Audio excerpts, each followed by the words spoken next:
I was 4 years old when Mommy Jenny gave birth to Dad. Only, he wasn't called Dad then. It was Daddy Ken's turn to be named Father.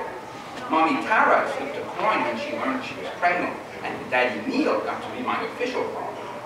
At home, for real, both the daddies were equally my daddies and Dad's daddies. The mommies and daddies say that the two mommies are equally moms to both of us, but that isn't true. Even though they don't mean to, the birth mommies are more attached to the child they carry.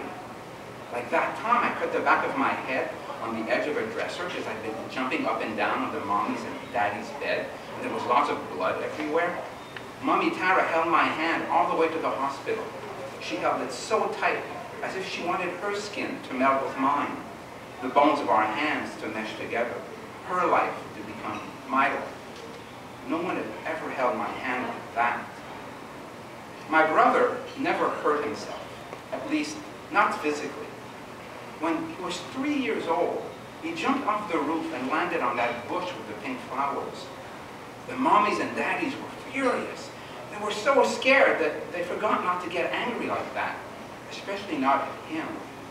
They shrieked and screamed and yelled and blamed each other for not keeping a better eye on him. But he didn't even have a scratch. The mommies and daddies wanted to bring him to the hospital in case he'd broken some bones or had some other internal injuries. But he wouldn't go. He didn't want doctors and nurses prodding him.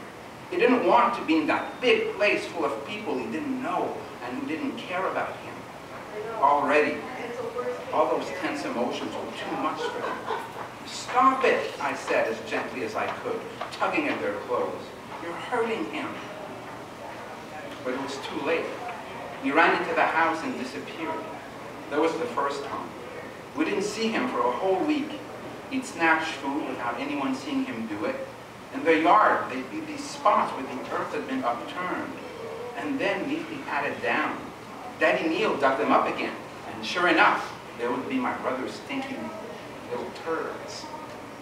One morning, everyone came down to breakfast, and there was my brother, waiting to be served. Mommy Jenny, his mommy, celebrated his return by making blueberry pancakes. We never found out where he'd been hiding. We never asked. We didn't want him to disappear again.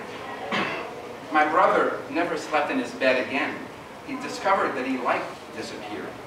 He'd hang out with us during the day, but most times we would have no idea where he spent his nights. After that first week, he always showed up for breakfast, so the mommies and daddies stopped worrying. Sometimes, at least once a week, he would crawl under my sheets and fall asleep, his head pressed against my stomach. Sometimes we wouldn't sleep and we'd talk all night. We'd destroy the world and build it back up again, but better. There would be no guns, no animal laboratories. Children could be mayor. Instead of driving cars, people would walk everywhere and talk to the animals.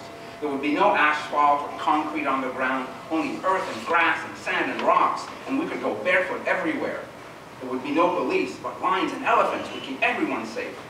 Instead of planes, dragons flew in the sky.